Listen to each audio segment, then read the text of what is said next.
engine principles. Actually, it's engine repair 1, test 3, and we're going to talk about some stuff here. You guys go with me on this. Cylinder compression is the low pressure condition created as the crankshaft turns, pulling the rod and piston down in the cylinder. Is that true or is that false? Compression wouldn't be pulling the piston down. No, it wouldn't. Compression and exhaust both happen on what kind of a stroke? You got downstrokes and upstrokes. Huh? Which way is the piston moving when you're compressing? It's moving up. Which way is it pushing when you're getting rid of the exhaust? Up. So on compression and exhaust, it's moving up in both those strokes. On intake and power, it's moving down. See, so it's basically because it's 4 strokes per cycle, you know, you go. All right, now the cranking vacuum test measures engine vacuum while the engine is cranking. Is that true or is that false? True. A lot of the times people don't think about that. You know, if you've got one that's not starting, you know, a lot of the times it's like useful to do a cranking vacuum test. Not hard to hook up on most engines to do that. And, you know, it ought to have like 2 or 3 inches vacuum while it's spinning over, because you're basically, you got an air pump going there. And that's true. Number 3, if the dry compression test results in a low reading and the wet compression test is near normal, there may be worn piston rings. All right, whenever you say dry versus wet compression test, you guys you're going to check your compression just check the compression with the engine. One of the things you got to do, if I'm going to do a compression test, what are the steps that I go through to do it? Stop up the intake. Stop up the intake. Ooh, that's the opposite direction. You don't want to stop up the intake. You want it to get all the air you can if you want to get good compression. What you're supposed to do is you're supposed to disable the fuel system so there's not going to be any gasoline squirting in there. You know, your injectors are going to try to squirt in there. That's going to change your compression readings, isn't it? Because the more you squirt gas in there, the more that's going to either wash the cylinder walls down or whatever. It's going to change your reading. But you're supposed to block the throttle wide open. Kill the ignition, kill the spark, block the throttle wide open. That's how you're supposed to do it. Now, a lot of mechanics won't do that. They'll just, you know, do a compression test with the throttle closed, and they'll get a reading that's pretty close. But if you look in any of your literature, or even from your manufacturer, they're going to tell you to block your throttle wide open when you're doing a compression test. Just the way it is. So anyway, once again, if the dry compression test results in a low reading and the wet compression test is near normal, there may be worn piston ring. That is a true statement. That oil goes in there and it seals those cylinder walls, makes it have better compression. Now that's only going to be a temporary thing, you know. Remember I told you, some of you guys, how on the older engines, like your old 350s and all that kind of stuff, they would have these high tension piston rings that were kind of thick and all that. And whenever if somebody's been trying to start one a lot and the gasoline has washed the cylinder walls down, they're going to turn through really slow, and it's going to sound like, it's not even going to sound right. Well, yeah, you know. And so that's if somebody's been working on one and trying to get it started for 2 weeks and have to keep charging the battery up. When it's like it's supposed to be, and the oil's been splattered around in there like it should, and the pistons have been used to moving on a nice oily cylinder wall, that's going to spin better, have better compression and all that.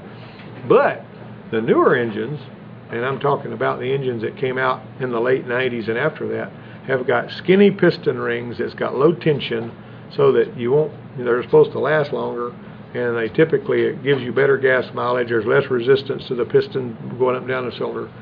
But if somebody cranks those, and you know, I'm always complaining about cranking them, not letting them get warm and shutting them off like a used car lot does. I've actually gone out there and had them come in on the hook, and they'd say this car won't start, and it came from, you know, Billy Bob's used cars or whatever. You know, he had it hauled into the Ford place. And I'd go out there and I'd swear the timing belt would go, you know. And then I would think, well, this came from a used car lot, and it was okay. He's probably been moving it from one place to another, shuffling his cars around to make his lot look more interesting. And so I'd pull all the plugs out and squirt a shot of oil down in each cylinder and spin it over with the plugs out. And let that oil get mixed around. And put the plugs back in, it'd fire up. Everything's fine. But if you're not real careful, you'll misdiagnose, and you'll tell them it needs a timing belt when it don't. Because it'll sound like a timing belt. You know, on these newer ones, the older ones wouldn't sound that way. So a wet test, the compression goes up. Let's say that you check the compression and it was, let's say, 60 pounds on that cylinder and it was 140 on all the rest of them. If you put oil in there and it comes up to 130, then you know that the piston rings are at fault. If it don't come up, it's going to be valves, or it can have a hole in the piston, but that don't hardly ever happen. You know, if that's something like that's happened, there's going to be a lot more catastrophe. Jeremy. The most common causes of low compression involve rings, pistons, cylinder walls, valves, or the head gasket. That's true. All right, I got a little, now you guys understand a cylinder leakage test? You know what a cylinder leakage test is about? You're going to put your air in there, and it's regulated air. There's 2 gauges on there, and basically the way that cylinder leakage tester is set up, it's going to tell you, you got to have the cylinder at top dead center with both of the valves closed. And if it has got leakage, you know that it's going somewhere, and the way that you tell, in other words, it'll have like, you know, 20% leakage or 30 or 40 or 50 or 60. If it's got a lot of leakage, you're going to listen to the exhaust, you're going to listen to the intake, you're going to listen to the crankcase, you're going to listen to the, you know, everywhere that even in the coolant, you're going to see where it's going. And that's what a cylinder leakage test is. And there's a worksheet I hand out on that a little bit later when we do cylinder leakage testing. It's pretty useful. But we had this, I want to tell you a brief little story here. We had this Toyota, I mean, it's not Toyota, a Honda. This guy had this little Honda that he just had the engine replaced in somewhere. I don't know where he had it done. And he ran off the road and went through a ditch and flipped it over and tore the car all to pieces. The engine was still good. And he loved the little car, so it was a little CRX, you know, one of the little bitty Hondas. So he bought a blue one, a CRX. And there are several reasons I'm telling you this story is really important, so pay attention. He actually wanted us to put the engine from his yellow car in his blue car that he bought. The blue car was really in good shape, but he said it had a bad engine in it. And so we got the thing in here. And I said, why don't we go ahead and troubleshoot this engine and just see what it sounds like. You know, it wouldn't start, but it sounded fairly normal spinning over. And I says, but let's check the compression. So we did it. We had no compression whatsoever on cylinder number 4. None. Not a bit. All right, so I says, now then, this is a perfect example of when we do a cylinder leakage test to see where the compression is going. So we did put some air in that cylinder that didn't have any compression, and it had no cylinder leakage whatsoever. Had no compression, but it had no cylinder leakage. Can anybody figure that out while we're sitting here? No compression, but no cylinder leakage. No cylinder leakage means the valves were closed, but there was no compression leaking past the rings or the piston either. So what happened? Huh? There was a piston. If there's not a piston, how is it going to hold that air? There was a piston in there, and there were rings on the piston. And the valves were in good shape. Was the ring the wrong way? The rings were on there. Nobody had had that engine apart. It had had a catastrophic failure. But there's no cylinder leakage, and there's no compression. That sounds like it doesn't make any sense at all. And of course, here I am trying to teach these guys something. This was early on when I first came over here. And I just was trying to figure out, how is this possible? It's kind of like, you know, the story that you told me, that he told me about taking the test light and hooking it to ground and touching the oil pressure sending unit. And what happened? It blew up. The test light exploded like a bomb. Why? We don't know. But Willie said he saw that happen. But anyway, that is a mystery. But, little parts of plastic going all over the place. It is like a little bomb in his hand. What happens? I know not to do this. Well, we don't know. I mean, I don't know how I couldn't make this happen unless you put some gas fumes in there and made a spark inside the test light. It exploded. The test light exploded for no reason. Did you try it again to see what happened? No. I'd be afraid to do that. All right, let I'll me go before I get sidetracked. I'll tell you what was going on with the Honda though. When we pulled the engine out of it, somebody had tacked that thing out to where it had thrown a rod, and the crankshaft was spinning so fast it broke the bottom off the rod, knocked a hole in the block and got rid of that, and the piston was in the bottom of the hole with about that much rod hooked to it, and it was the crankshaft was just going past it. So the piston wasn't moving. That's why you didn't have any compression, but the rings were on it, and it was still in the cylinder, and that's why it was holding air. That was really a crazy thing. But I mean, you know, of course, I'm over here saying, well, we're going to have to pull it out anyway. Let's go ahead and pull it out. I didn't have an explanation at the time, but when we pulled it out and I saw what happened, I said, oh, duh, you know. All right, the most common causes of low compression involve ring. We got that one. That's number 4. Number 5, knowing the history of the complaint and looking up the service history are both part of the diagnostic strategy. Now, that's right. We need to know what's been done to the car. And in your dealerships, you'll be able to tell, particularly if it had warranty repairs done, what has been done on that particular car. And if you look back, you see, and you can tell. Like, for instance, let me give you an example on this one here. I'm driving a car and I'm picking up a surge. All right, and I happen to know that if you use the wrong kind of transmission fluid, it'll cause a problem like that. I go back to the folder in the file cabinet for this particular car. It's their file by serial number, and I see where the fluid was changed. And I go and I research that by the parts guys, and I find out the transmission guy, when he serviced the transmission, put the wrong fluid in it. And I'm done. He needs to replace the fluid again. You know. So there you go. That doing the service. See, I could have worked trying to make that car quit surging, working on the EGR valve and the ignition system and all that, but I would have been wasting my time if I hadn't gone back and checked the service history. And I could tell you. All right, let me see. The first step in isolating a vibration problem is to run the engine at idle with the vehicle stopped. That's basically pretty false there. The rotating mass of an engine includes the pistons, connecting rods, except for the large end, piston rings, and piston pins. That's false too. What's the rotating mass? That's going to be your crankshaft and flywheel and all that in it. Yep. The reciprocating mass is going to be your rods and pistons and all that. Okay, so a cylinder leakage test applies pressure to the cylinder through the spark plug hole. I've been talking about that already. That's true. A dye kit and ultraviolet light may be used to locate external oil and coolant leaks. Is that right? Everybody knows that. The average compression pressure during cranking is 50 and 100 psi. That's not right. It ought to be higher than that. On a brand new fresh engine, depending on the engine and how it's designed and what the volumetric efficiency of that engine is and everything, it's going to be between 150 and 200 on a healthy new engine. You know, on an engine that's old, it's going to be between 100 and 150 usually. So, and you're not supposed to have any that are way different from the rest of them, right? Hey, is it true, like, when you get a brand new vehicle, you're not supposed to go to, like, a certain speed, like a high speed? I wouldn't drive it really hard until the engine gets broke in. I mean, and you're going to... I was reading that, like, in one of the books. Yeah, you're not supposed to... Don't go over, like, 60 miles an hour. Yeah, you're not supposed to drive it really hard when it's new. That's just not a good idea. Or when you've just rebuilt it. You drive it, you know, gently. The blank test evaluates of individual cylinder performance by disabling one cylinder at a time and noting an RPM drop. What do you think? That won't be a power balance test, isn't it? That's if you're basically killing the cylinders one at a time and seeing how much difference it makes. So C? That's going to be a C. Number 12, a written or electronic record of the vehicle is known as what? Number 12? That's a service history. An uneven reading on the crank and vacuum test may indicate what? If you get an uneven reading on the cranking vacuum test, you're basically going to be looking at something like there's an air leak into one or more cylinders. Okay, too much clearance between the rocker arm and the valve stem causes what?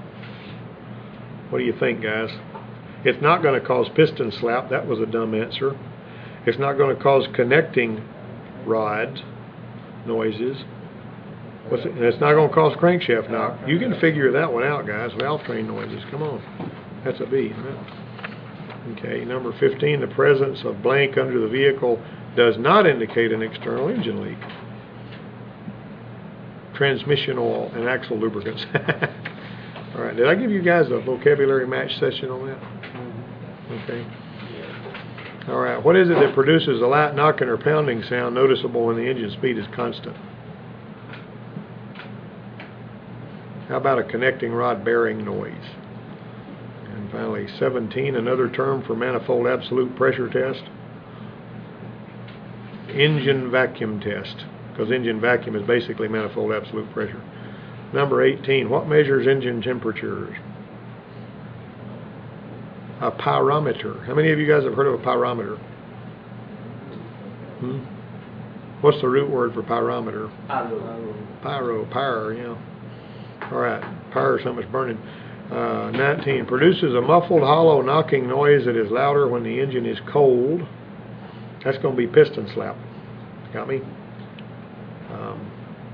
I had a Ford pickup one time that was doing that piston slap noise, and I think I had a piston that was cracked, and I would hear it, you know, when I was going down the road at a float, it wouldn't knock, but I'd get into it, it'd knock a little bit. I just kept driving it. And one day that thing started laying down so much smoke that when cars went into it, they hit their brakes. And that's when I parked that truck, it never started again. I had to put a motor in it. I mean, it started after I put the motor in it, but it never started again until I did. Let's see. A test is always performed first when measuring compression in each cylinder. Dry compression test. That's a good answer. Well, let me ask you a question. What did I do wrong? I'm not exactly sure. IDGBJ. Produces a light knocking. 16 is I. 17 is D. 18 is G. 19 is B. Okay, you got that. All right. Measures the pressure developed in the cylinder as the engine cranks. That's a compression test, isn't it? All right. All the engine parts that move with a back and forth motion. That's reciprocating mass. Reciprocating is going back and forth. Helps isolate and amplify noises in a running engine. That's an automotive stethoscope. A test that shows the condition of pistons and piston rings. That's H. That's a snap throttle vacuum test. A device that provides information about vibration frequencies. Yeah, that's an E. Electronic vibration analyzer. Those things are really, really pricey. But whenever you're looking for a vibration, they're helpful in doing that. Now let's jump straight on into test number 4. I said that with an Alabama accent. 4. All right. Bolts used for engine lifting should be at least 1/4 inch in diameter. False. What do you think? That is false. How big should they be? I like to have them at least 3/8 inch in diameter, and it's really pretty smart to use grade 8 bolts, but you can usually get by with a grade 5. Front wheel drive vehicles usually have one engine mount on each side of the engine. False. Wait. Yeah. They usually got one in the front and in the rear, and then they got a transmission mount. Abby's car had lots of mounts, didn't it? False. That's actually false there. Use the shortest possible boom length on the engine hoist to center the end of the boom over the engine. That's true. What happens if the boom length is too long? It can, it can flip. That's not going to be pretty. How many of you guys have ever dropped an engine? Oh my goodness. That sounds scary. Think about geometry when you're doing that. You need the legs run out, and you need the boom back a little bit. If the legs are short and the boom's long, it's going to tump over. All right. All right. That's not funny. No, it's not. And when the pan hits the floor, it usually ruins the pan. Even if it's stamped steel, it'll crunch it. And if it's aluminum, it'll bust it. Whatever else lands on the floor hard is not going to be pleasantly affected either. Okay, on this next question, please explain what it means by accessories. What now? On number 4, before you read it. Engine accessories must be removed before the engine can be removed. What do you mean by accessories? Like Alternator, fan, your air conditioner compressor. You're going to take everything loose. When we put that engine in that little Honda, by the way, the one that was in the Honda, the yellow Honda, it had multi-point fuel injection and it was a fancy hot rod engine. The little engine in the blue car just had a throttle body injection in it. My goodness, that sounds like making a silk purse out of a sow's ear. The way you do that is you take the engine out of the yellow car that you're going to use, and you strip it down to a long block, which includes the pan all the way up to the valve cover, right? You drop it in the other car, which you've taken the manifolds loose and laid them back. Put that in the other car, buckle all that stuff up. Now you put you a long block in there, but you got the fuel injection system from the blue car. That way you don't have to do a lot of wiring and all that. somebody else was saying, well, you take all the wire harness and the engine controller out of the yellow car and put it in the blue one. That's hogwash. You're just going to put that motor in there, get that blue one running with the original system that was on it, and you got a minimal amount of work going on there. Kind of got to think clearly about that, or you can make a lot of work for yourself you don't need. All right, now then, oil rings are more easily removed by holding one end and peeling the ring out of its groove. That's true. Wait, so was number 4 false? No, number 4 is true. Well, I say that. I don't. They like to say false, but I'm going to pull the dadgum parts off. I'm going to pull the alternator and the air conditioner, compressor, and all that stuff off of there because I don't like it getting in my way. And what's really aggravating is when you get the engine part of the way out and you feel like you should have found out you should have pulled something off, you didn't. You know what I'm saying? I mean, it depends. On some of them, you can leave the alternator on there. If you're going to leave the compressor on there, you're obviously going to need to suck the juice out of it and make the lines loose. But then you've got, the compressor. If you're going to do that, cover up the holes on the compressor so no dirt gets in it. But you have to take that as an engine by engine basis. If it makes sense to take them off, take them off. If it don't, then don't. They're wanting faults for an answer, but I don't like that. There's some accessories that I'm going to take off. Oil rings are more easily removed. Okay, I got that. A major advantage of shot blasting is as part being cleaned can actually be strengthened. That's true. Basically, shot blasting is whenever you got this tank, that you can see it through the window, and you got these gloves, and you put the parts in there, and you sort of like blasting it with some medium, and it can actually strengthen the part a little bit. It's kind of like how when you bend wire back and forth, it gets stronger right before it breaks.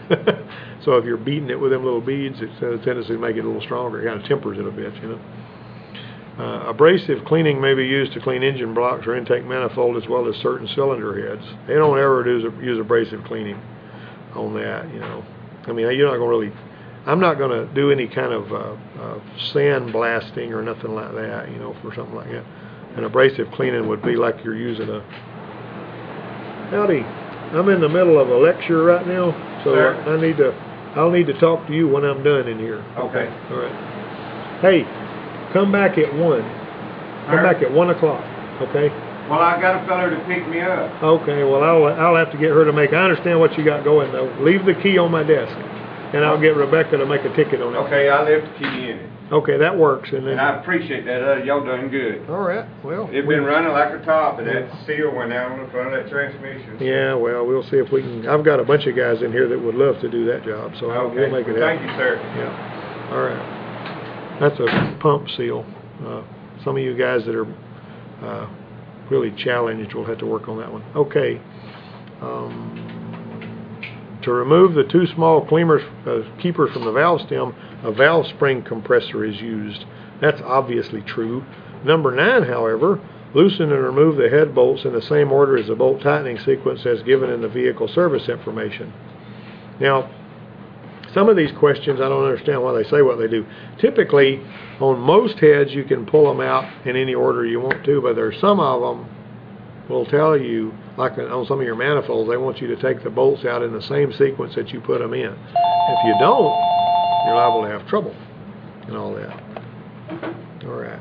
Now then, positive rotators used on some valves makes it less likely deposits will form on the valve seat. That means the valve is turning the whole time it's opening and closing. Hello? Hey. Yeah, he did. You will need to make you a ticket on that. All right. I will, but I'm giving a lecture right now. I'll send you one in a little bit. Yeah, she did. All right. For easier engine removal, first remove what? What are you going to pull? Battery. What's the first thing you're going to pull? Let's see. What about the hood? You're going to pull the hood out.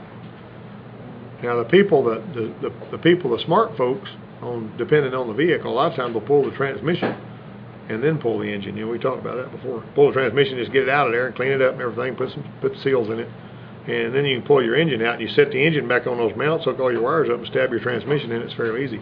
The blank cleaning process is used for small parts such as valve springs, spring retainers, valve keepers. What kind of process is it? Thermal, vibratory, abrasive, or aqueous? Number 12, that's B. Vibratory.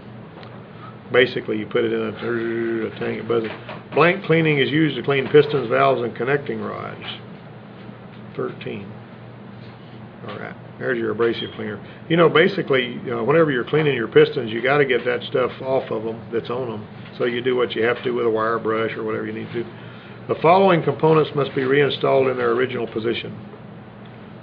14. All of the above. You're really supposed to put the lifters, the push rods, and the rocker arms in original positions. They're not quite as critical as the others. However, on the 3.1, if you ever pull the intake manifold off the 3.1 and have to replace the gasket, you're going to have to pull the push rods out of those, and the push rods on the 3.1 are two different lengths. So you need to lay them in order and make sure that you put them back like they were, because they're not all. In other words, you can lay them side by side out there, and you're going to find some of them about a ½ inch shorter than the others. And if you can't put them in there wrong, you got to make sure you know where they come from. So it's best to lay them in order, or maybe punch some holes in a piece of cardboard and stick them in there and label them or something like that. Just make sure you pay attention to that. Okay, remove the Valvetrain components before removing the cylinder head on what kind of an engine? That's a B, overhead valve, or what? Is that true? No. What is that? No. What about the overhead cam engine? Although, on an overhead cam engine, the camshaft's in the way, usually. On an overhead valve engine, what's the difference between overhead cam and overhead valve? What does that mean? Huh? Overhead cams, the tank that comes up, operates the valves without rockers and push rods. Well, they'll have rockers on some of them, but they don't have any push rods. But basically, though, think about it. What if I don't at least loosen the rocker arms and get the push rods out of there? I'm going to be having push rods falling out, rattling everywhere when I pull the head off, right? So you're going to need to basically loosen the rockers at least. You don't have to pull them all the way off, just loosen them up. And now on a lot of the Fords and Chryslers, they'll just have the rocker arms will just bolt down solid, so you just take them off. Most guys will pull all of that stuff off of there. And like I say, you'll have to pull the camshafts off on a lot of these overhead cam engines. That's really not a good question there, the way they got it written. Yeah, that answer right there is they wanted B, but I mean on the overhead cam engine you got to pull stuff off too, so that's kind of silly. Okay, let's match these. We got matchers. What's used to lift an engine out of the engine bay? Engine bay being where it's at in the car. That's going to be C, isn't it? Engine hoist. Rubber or hydraulic insulators between the engine and the frame or body of a vehicle. What do you call those? Engine mounts. And sometimes they like to break, don't they? Number 18, a subframe used in most front-wheel drive vehicles that have a transverse mounted engine. That's number 18. That's an engine cradle. That's what they're talking about there. Number 19, water-based fluid with a detergent additive. That's an aqueous cleaner like we've got out there in our parts washer. Designed to support the engine and allow it to be rotated. Engine stand. It's not too hard, is it? Okay, applies liquid solvent and air pressure between engine parts and assemblies. That's an I. That's a pressure washer. Like that. So that's what it sounds like, by the way. That sound that it's made. It sounds like it. Everybody knows not to leave it running with the trigger release, so it'll mess up the pump, which is what Sean did. Thanks a lot. I had to spend a bunch of money getting it fixed. Okay, let's see. Caused by normal cylinder wall wear due to piston ring travel, needs to be removed with a reamer. I'm going to tell you something. That's basically ring ridge. I have not seen a ring ridge on an engine in a very long time. These newer engines with these low pretension rings don't make ring ridges. The older ones, like the old 350s, right behind the water pump, you'd find the worst ring ridge. And if that ring ridge is bad enough, you won't get that piston out of there.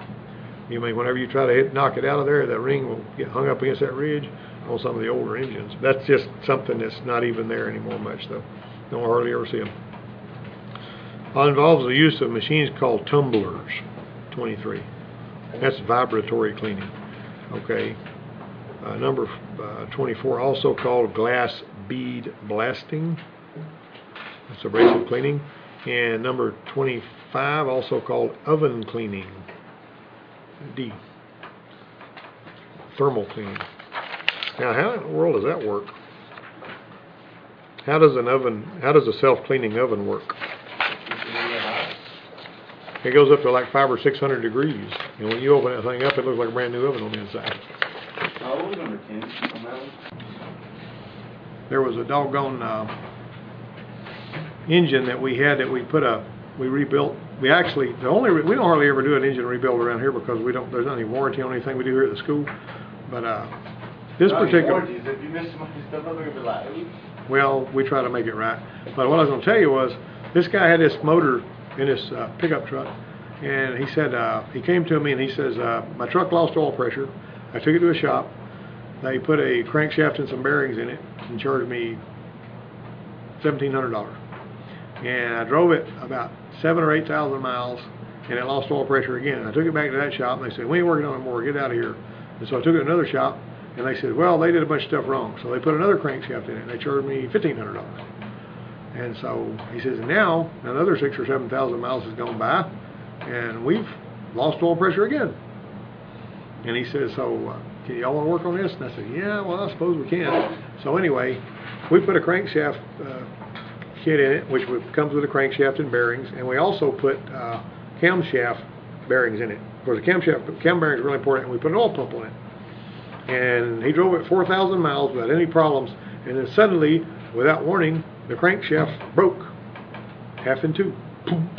It made a big noise, and it quit running. So got it back in here, tore it back down, and I called the guy I bought the crankshaft from, and he said, I didn't know this when I sold you that crankshaft, but they told me it wasn't warranty. No warranty on the crankshaft. Well, anyway, he gave us a crankshaft. Hello. Hey. Okay. I appreciate that. All right, let me know. Got my brake lathe. All right, now then. A metric micrometer reads in millimeters. The marks below the revolution of the line are in increments of what? You guys done that? How they're in a 0.5 millimeter, half a millimeter. I've got a metric micrometer in there that I've let some of you guys use, you know, and you should know how to read that, right? Everybody here know how to read a micrometer? You can do it, can't you?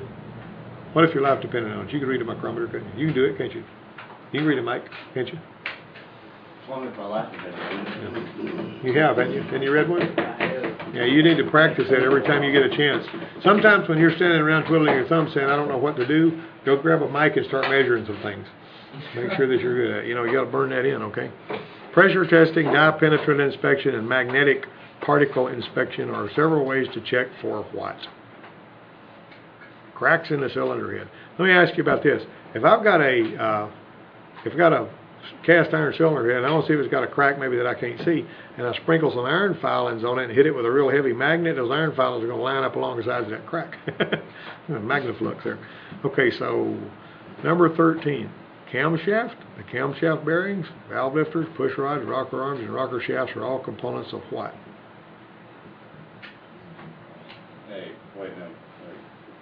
That's D, man. That's the Valvetrain. You guys, okay, that's it. We went brain dead in here. I didn't even read it. I did guess. I was going to finish that story about that crankshaft broke a while ago. We got the crankshaft. We got the engine out of the truck. We got all the pistons out of it because we were committed at that point. And so what we did was we took that engine block and we got another crankshaft kit with bearings that come with it. Crankshaft kit comes with bearings. Okay, you got that? All right. And so what you did was, all right, so what are you going to do first? When you're putting an engine together, you got all the parts laid out on the bench, right? You got your engine block all cleaned up. And the best way to clean an engine block is with soap and water. You don't clean an engine block with bleach clean and all that. You scrub it with soap and water. You keep it clean. Now, after it's over with, you smear some. Jeremy is not in here. Yeah, he is. Jeremy, wake Jeremy up. What are you supposed to do after you hone the cylinders? Do you leave them all weekend after the cylinders have been honed? What happens if you do that? It gets rusty. He came back after he honed those cylinders, and it was a rusty mess because he didn't smear any oil on them to keep it from rusting, right? Okay, anyway, so we put this crankshaft in there first. That's the first thing you're going to do. We're going to put the crankshaft down in there, and we're going to put the mains on it. We're going to make sure we put the bearings in there. We're going to make sure there's as clean as a whistle, and then we put a little bit of assembly lube or grease or something on the bearing, and we put those caps on there. We make sure they're putting them on there so the tangs are together, so and the caps are in the right place.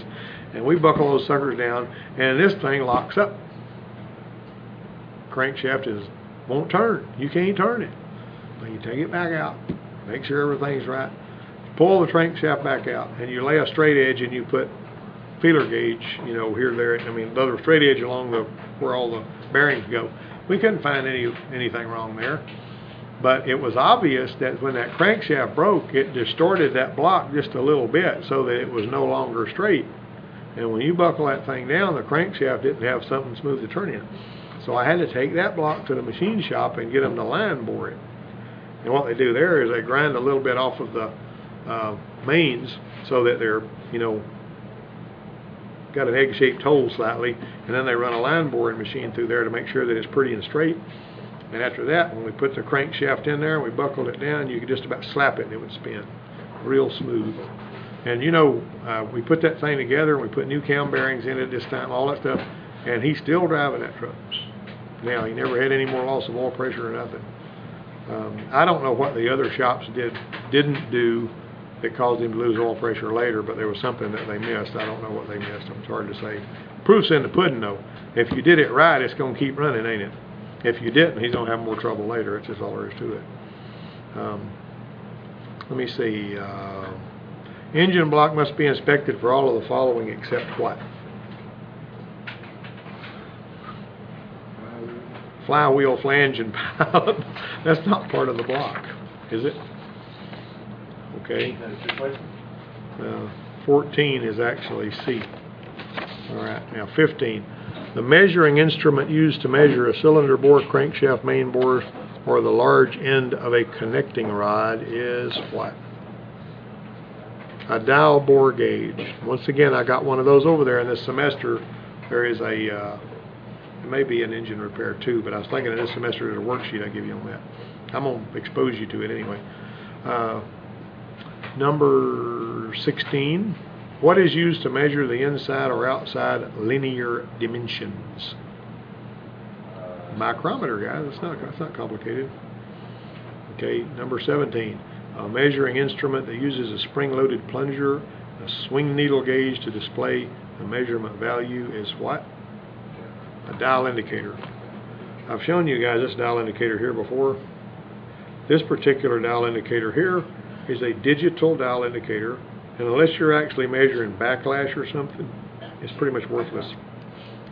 Imagine yourself measuring lateral runout with that silly thing with those numbers changing back and forth. You can't tell nothing about that. That's probably an expensive little piece of equipment too, but I would not have this in my toolbox. I mean, there's no point in that. If you, give me a needle, man. A digital dial indicator? Come on. That's a silly thing. All right, now then, we're going to 17. A measuring instrument that uses we already done that. Measuring instrument that's used to measure the diameter of a large hole. What's that? Dial bore gauge. We talked about that before, and I'll show you one of those. Let's see. Measuring instrument with a fixed jaw and a sliding jaw used for measuring inside and outside diameter and depth. That's a caliper. That's a vernier caliper. You know that thing that I showed you guys how to read? All right. You guys need to know how to do that, don't you? You need to know how to read that caliper. I'll show you that. That's something I teach in fundamentals too. Let's see. A measuring tool that expands to the inside diameter of a round opening. It's going to be a telescoping gauge, that's right. Number 21, a measuring tool used to measure the inside diameter of a small opening such as a valve guide. Does anybody know that one? That's a small hole gauge. Some people call it a split ball gauge, you know, it's a little thing. Kind of like a telescoping gauge vaguely, but what you do is you let it spread out to the size of that hole, and then you take your micrometer and you measure it. And that seems to me like you're actually got a middleman there, and you make, you know, it's easier to make a mistake when you got to use this tool to get the measurement and then measure this tool with another tool.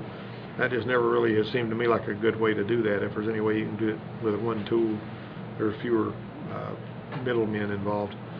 Let me see. What's called a thickness gauge? What's that? C. Okay, that's a C. That's going to be the feeler gauge. Have any of you guys seen a go, no-go feeler gauge? You know what a go, no-go is? The feeler gauge is actually, you know, there's for specific jobs. Like when we used to do valve adjustments on Volkswagen Rabbits and stuff, we would have to change those shims on those, you know, carriers. I mean, those little, that little cup, upside down cup that rides on top of the valve spring, you know, that slides in that bore, and the camshaft goes against that. We'd have to check those. We'd have to get it so that the egg was up, and we'd have a go no go gauge. It would be start out and it'd be a 10 thousandths, and then it would be 10, and it would step up to 12. And so you'd want your 10 to go, but you'd want it to stop when it hit 12. That way you knew it was between 10 and 12. That was what your go no gauge was for. Go no go gauge. I got one of them things with 2 ends on it in my toolbox at home somewhere that I used to use when I worked on Volkswagen Rabbits and stuff. And we used to do valve adjustments on the Volkswagen Rabbits all the time. And we had to pull a valve cover off and adjust every one of those valves, and it would be like $18 that we charged in those days to do that full valve adjustment, you know. But anyway, let me see. That was a long time ago. The measuring instrument allows holes and grooves of various depths to be measured. Wow. Is that E? That's a depth gauge, yeah. 24 die. Measuring tool available in 3 types: dial indicator, micrometer, ratcheting, and deflecting beam. Torque angle gauge? Right. He's making it up as he goes. What is it? That's a G. Wait, what? Torque wrench. Oh, wait, I got that backwards. You should have known that. You know the one that we've got, the big one we use to torque the lugs on the wheels, the big snap-on one out there? That's called a split beam torque wrench. You don't have to set that one back to 0 when you're done with it, but the other one that you crank up and compress a spring that's on the inside of it, that one's got to be set back to 0 or that spring will lose its calibration.